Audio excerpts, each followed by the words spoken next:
Hi guys, I'm Ruben. I'm an engineer by training, social entrepreneur by profession, and a politician by choice. One is, I think, we've always heard the often repeated phrase that we are a nikamma generation, a generation that doesn't care, a generation that is too self absorbed. But I don't think that's true.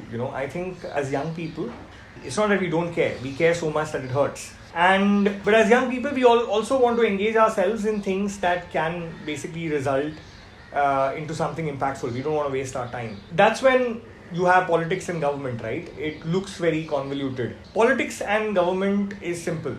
If you pay taxes, you need tangible benefits and facilities from the government. That's it. There's nothing more, there's nothing less.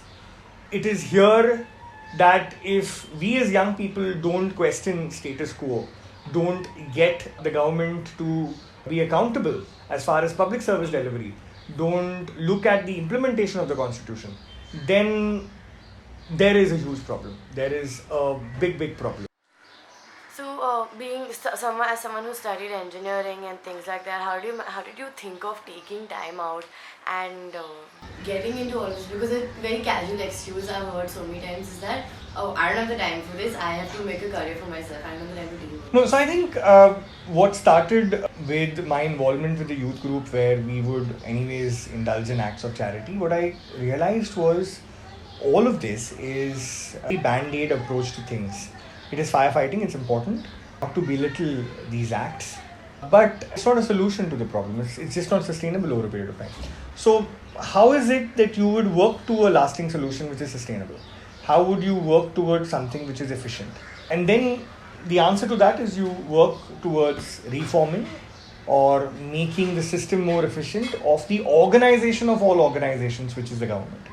And that is something which I realized very early on, because that's real impact, right? If you have corruption in government, it hampers capacity to deliver. People who live on the margins are the people who suffer the most. And in a democracy, I think we need to realize this commonality of faith, right? I always say that a mosquito is more socialist than Karl Marx. It makes no distinction in the rich or poor. It makes no distinction whether you live in a flat or you drive a Mercedes or you are an urchin on the road and you live on the street. It'll bite you irrespective. So the idea that if somebody is suffering somewhere and somebody is living a pathetic, despicable life and you don't do something about that, then sooner or later that problem will come and impact you, right?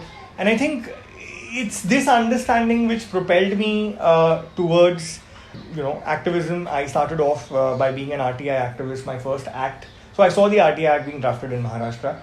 I was lucky because of St. Xavier's, the fact that I was in the right place at the right time. Azad Maidan was stone's throw away, among many other things. And I started filing RTIs. The first act was to get the garbage dump removed with the participation of people, despite the local goons who were sort of opposing it. And I think this quick win realized that collective informed assertion, that's been my mantra, actually works. The second thing that I believe in is that amongst the many other sins that we have, which are spiritual, there is one sin which is both spiritual and temporal, which is avoidable suffering and unutilized potential. It's perpetuation. So the sin is that of perpetuating avoidable suffering and unutilized potential. Why should people be poor? People don't need to be poor. Why should people live in squalor and filth? People don't need to live in squalor and filth. And it is this idea which convinced me that no, you basically need to get into politics, you need to reform the government.